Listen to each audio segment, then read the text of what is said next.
Welcome, everyone, to the C-Suite Sales and Marketing Perspectives podcast. I'm Steve McDonald, your host. And today, we've got a phenomenal guest, a phenomenal discussion that's happening. We're on with Oriol Guitar. Now, Oriol, you have a very long history as a CMO, as a business strategist, as a marketing strategist, and you do that with companies today.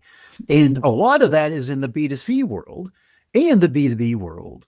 And a lot of what we're going to be talking about today is what are the things that are transitioning over from the world of B2C that we know we need to adopt in the world of B2B? It's like expectations of what in service in CX and customer experience, what it is on the B2C side is almost identical on the B2B side these days. So we're going to be talking a lot about the CX roadmap. What is it? Why is it important? How does it get influenced on both sides? But one of the things that I wanted to say before I turn it over to you to expand a little bit on your background is that you've got a big background in music and a very much a passion on that. And it's a fact your last name is Guitar. You didn't change it to be Guitar. That's what it is. Correct, is my real name. I would love to have you now kind of explain a little bit more about your background, but how you actually think what you do as a bass player in the music industry, how that actually has a relevance to what we're talking about here today. Hi, Steve. I started playing bass when I was 15 years old. I was surrounded by music at my home. My older brothers had many records at home. So I chose bass guitar because it was the closest instrument to the drums. Because I love drums too. Bass players keep the foundation of the music. No, they play the roots and the harmony. And I used to say bass players are really team members. I don't mean that guitar players or singers are not team members. Don't get me wrong. But usually bass players are could be considered as team members. So pushing things and trying to. It's the glue in the music. So same thing in companies. Absolutely. As marketers, we work with every single department, right? And we have to kind of be that baseline in the organization. But what I want to do is I want to start out and I want to tap into a little bit of your thoughts and your learnings and your insights on B2C and what things do you think transfer over and are the most important that we need to focus on as B2B companies in our go-to-market strategies?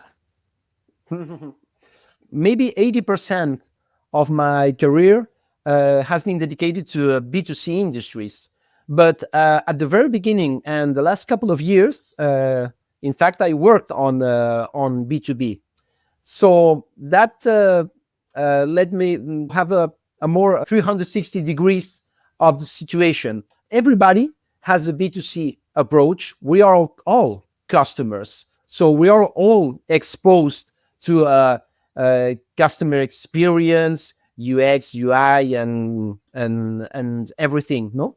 From this perspective, what I think is very interesting is the change that B2B strategy has suffered during the years. And it's not just because the technology improvements, but also because due to changing mindsets that were strongly rooted. So thanks to digital transformation, new software tools, the classic sales cycles has been affected positively. And it depends on the industry, of course. But the B2B market had to decide which interactions, more face-to-face, should be keeping the same thing, the traditional way. But some others has been replaced by digital touch points. And sometimes these digital touch points complements a physical situation. Trade shows are still very important. But for example, imagine the demo product. Thanks to all these technological improvements, during the sales cycle, you don't have to spend all the time with the customer. For example, for the product demo, you can give them, let them interact for 15 days. Then you have, of course, online support through different channels. Um, but you don't have to stay close all the time with your customer, but you should be there, of course, all the time. So it's changing. The most important thing for me is to change classic mindsets and to put always in the customer shoes. For example, one of the things that sorry, because I will use the word hate. One of the things that I hate is receiving cold emails.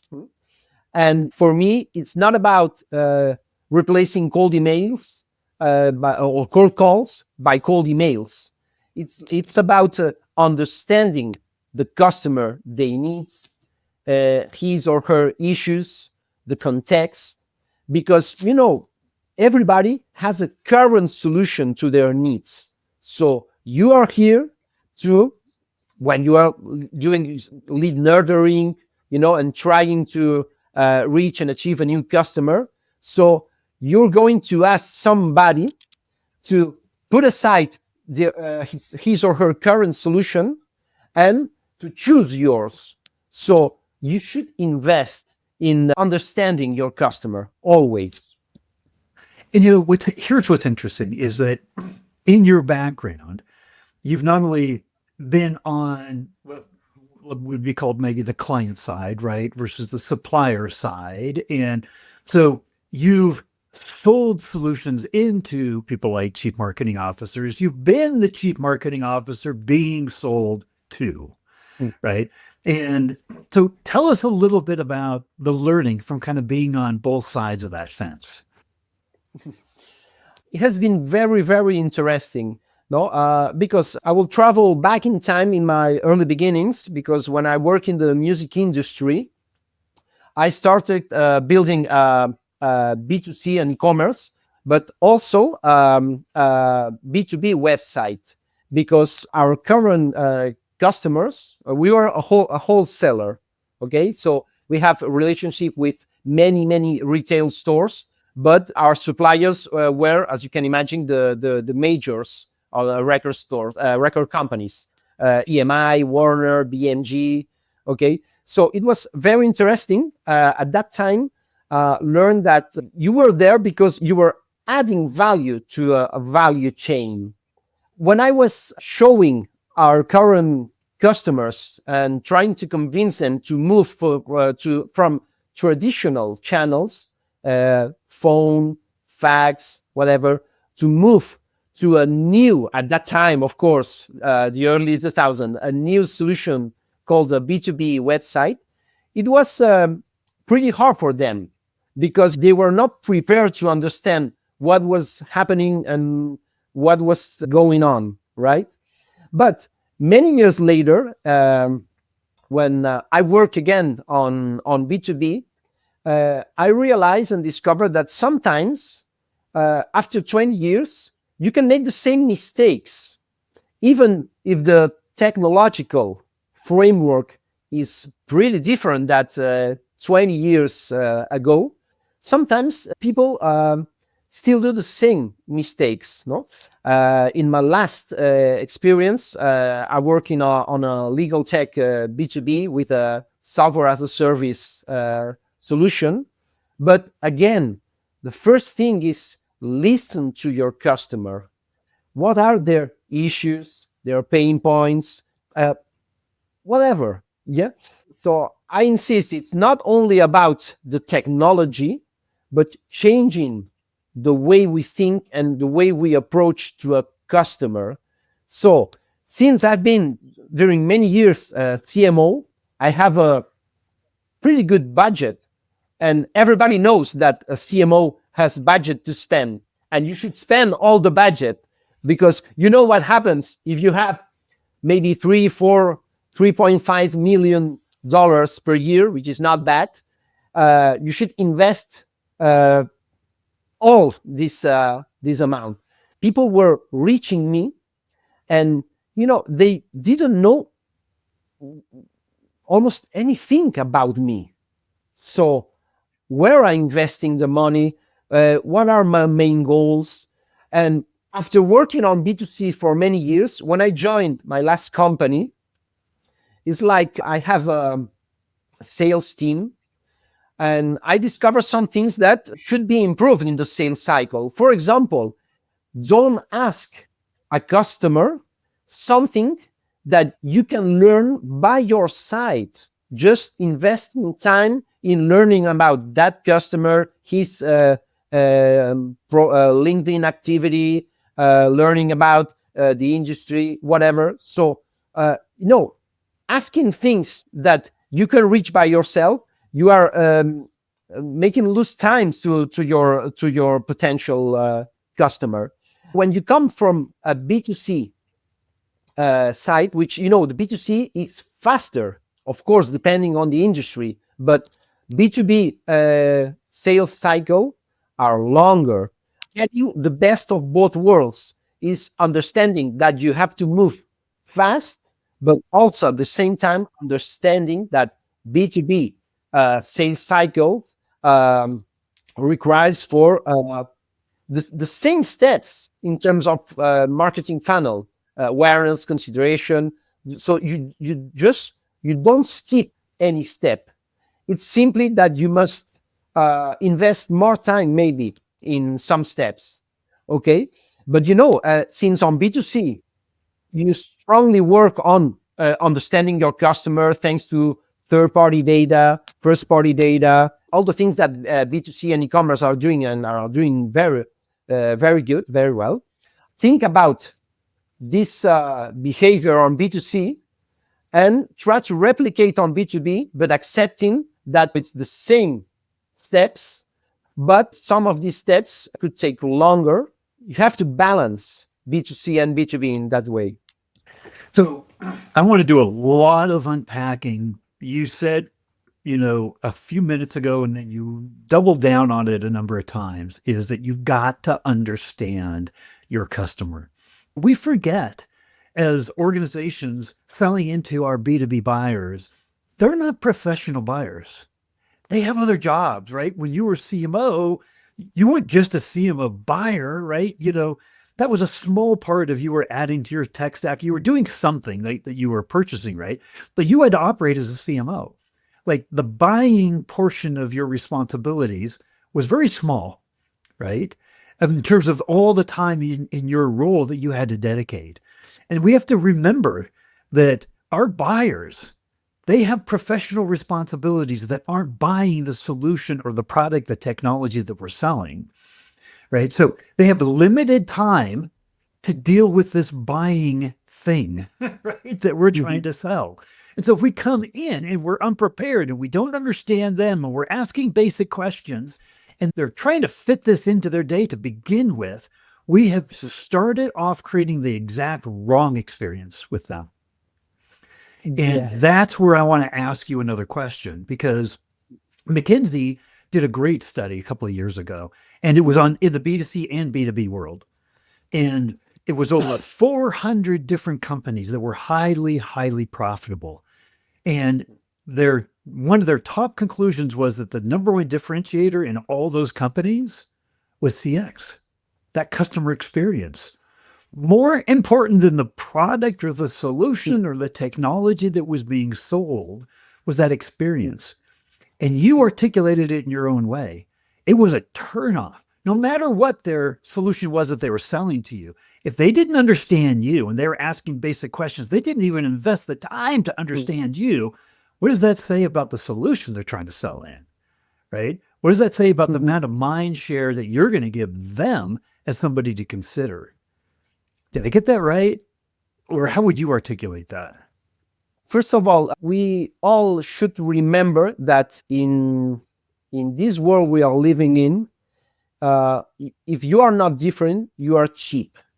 So I encourage everybody to be different.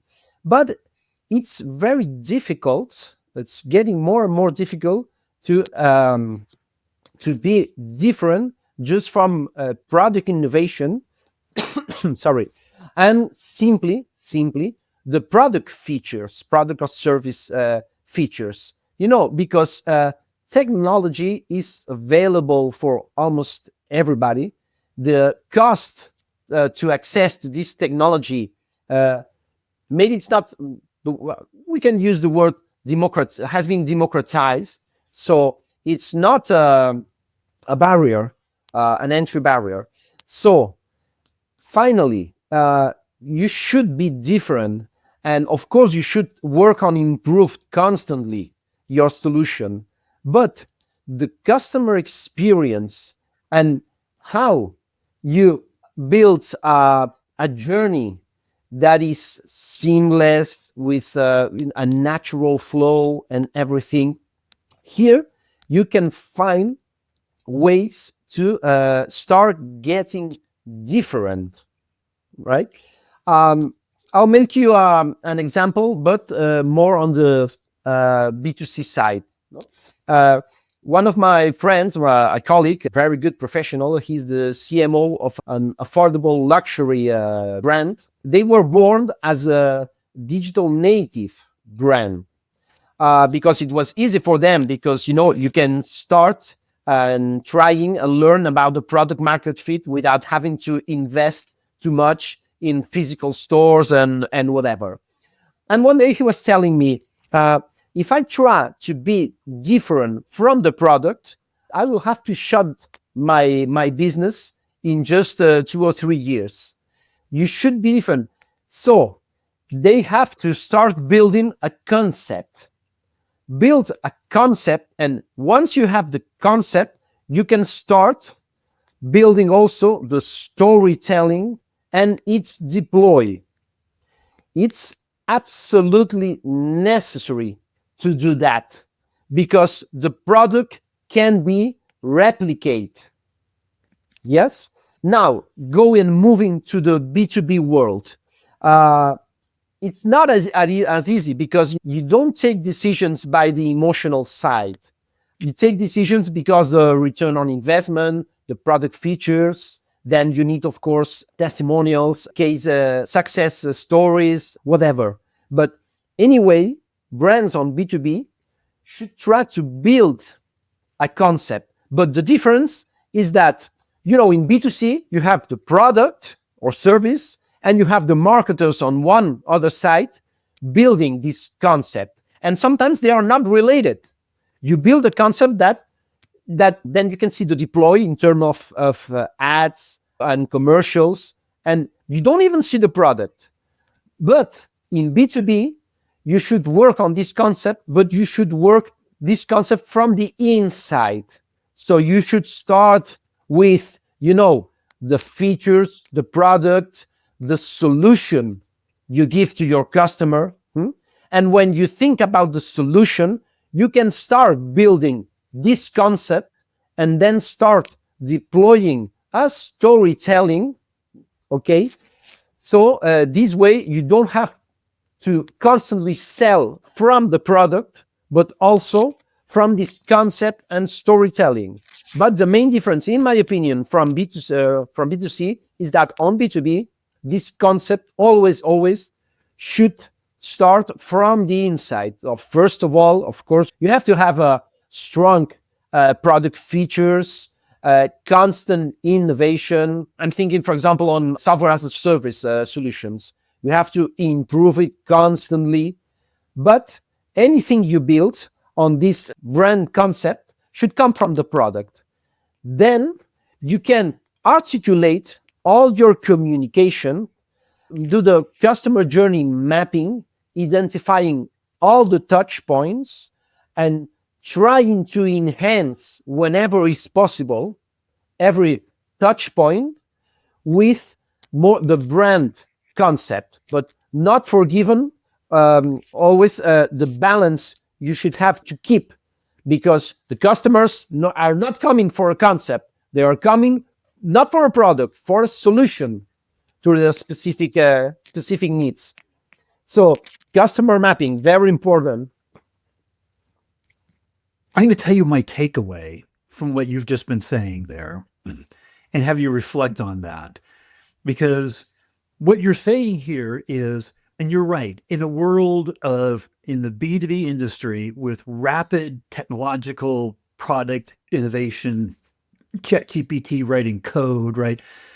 The long-term bastions of differentiation on price and product are no longer what they used to be. We all have like on average about 20 different customers or competitors in our market space, right? Nobody, I'm sure, came to you as the CMO, and if it were like a technology part of your tech stack or something, and you said, I need to have these 5 things, nobody said, I do 4 of those really well, this one not so much, right? Everybody comes to you and sells their service in a sea of sameness, right? We can do it all. What the difference is, and this came out of a call that I had with a chief security officer who had just bought a new solution for his tech stack. And he said, they all came. He said, we looked at 14 different companies. He said, they all said they could do it. Nobody said they had holes in their technology. Nobody said that they had issues that they were still working on. They could do it, right? He says, here's what I wanted to know. I want to know what the experience is going to be like working with you after I buy your technology, right? It goes back to what you're saying about the experience. And the experience that you can deliver is dependent on how well you know your buyers. And this is the last thing I'll say, and I want you to reflect on this. Another 3-time B2B CMO that was on the podcast, he said, Steve, CX is my biggest competitive advantage. And I'm going to be better at delivering a customer experience the better I know my ICP, my ideal customer profile. If I know it better than my competition, that's where I win. That's what I'm taking away from what you're saying in different words, right? Mm-hmm. You will see that I'm constantly moving from B2C and B2B to find some parallelisms and this kind of stuff. The customer journey on B2C, everybody thinks about something enjoyable. And if there are some pain points, try to reduce these pain issues in every touch point. But from the B2B side, the customer experience sometimes could be enjoyable, but other times simply it cannot be, because you're buying. No, you're trying to find a solution, and finally you will buy a product. The customer experience is about what is happening in every step, in every touch point, but depending on who you are talking with.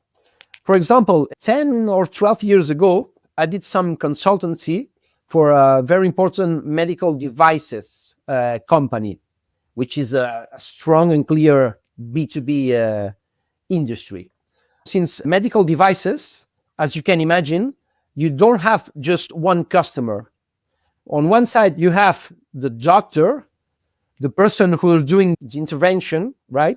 But on the other side, you should adjust the message to a very important, not stakeholder, but in fact customer, who is the procurement director or director of the purchase director. And they have different goals and different benefits sought. So at that time, I remember it was 12 years ago.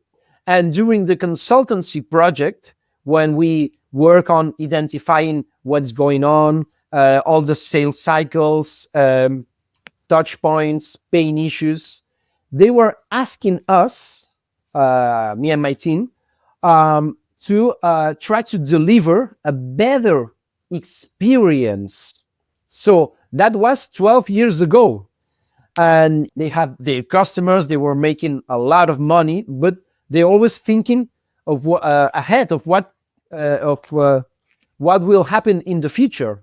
I always insist that when you are doing, for example, the customer journey mapping, the static vision is very important, but what you're doing is taking a picture of what's happening. Then you can do benchmarks and all the stuff we already know. But you have to always think also not only about the static vision, but the dynamic vision. So you remember that what you won't do, it's an opportunity, an open window for your competitors. And they were very interested and in identifying how we can improve the customer experience. And at that time, it's first of all, know your customer. You can have different customers, adapt all the strategy and give your specific customer what he or she needs every time. So what we identify is that they prefer to receive product demos and other benefits through an app on their iPad. So first thing, so give an iPad if your customer doesn't have one. Remember that the doctor, maybe he's very good at doing his job, but not maybe at downloading an app or using it. So understanding that this app should be very adapted to your specific customer. So what are the main interests he or she could have using the app? So make it simple. Yeah. It's about UI, so the user interface and the functionalities, the benefits interacting with your app, but also give them a clear and very easy UX design. So you don't have to force them to use the app. It will come naturally. So in every sector, you should first identify your customer, their pain points, issues, expectations. What is the experience we are delivering right now and how we can improve it? And it's not easy, Stephen, because when you ask somebody what he wants, sometimes they don't know what they want. Remember, nobody was making protest, asking, we want a device with a wheel, and then we can switch to 20,000 songs inside, and we call it iPad. Okay, don't. Sometimes they know what they want, of course, but sometimes they don't. Yeah, Steve Jobs, it said nobody, when they came out with the iPhone, he said nobody imagined a world without a little keypad on our phones, right, to enter in text and everything, right? He said you had to show it to them, right? Nobody was going to say, do away with the keypad, right? You know? Yeah. But and in B2B, and it depends on the industries, because it's very different when you are working on a software as a service solution, or for example, as me, when I was doing some consultancy for medical devices. The customer journey and the customer experience, sometimes it will come clear what you have to do to improve every touch point. But sometimes it's not as easy. So it's very important to have the right team making the right questions, doing the investing time in understanding the behavior and what could be the benefits that they will appreciate. Then, of course, we'll start some, testing with some users and so on. But I insist, what you are not doing right now is an open window for your competitors in the following months or years. So we've covered a lot of territory. What I want to do is I want to end this with like 30 to 60 seconds of what you feel is the most important takeaway that you want the audience to have from consuming this podcast. It's very important to take a holistic approach. Deeply understand your customer, their needs, behaviors, decision-making pace. It's very important to strive for a seamless balance between sales and marketing, as they are interconnected. This requires effectively managing the urgency of sales while aligning it with a well-structured marketing strategy. So for me, the key takeaways is understanding your customer, and please stop the fight between marketing and sales, because I've witnessed it many times. That's why I insist to, when I work with some customers or in the past, I want to cover the full range from strategy to execution, because sometimes I've heard many times before that it's like, the salesman want to make sales, of course. And it seems that marketers are just, concerned about other things. What they are two faces of the same coin.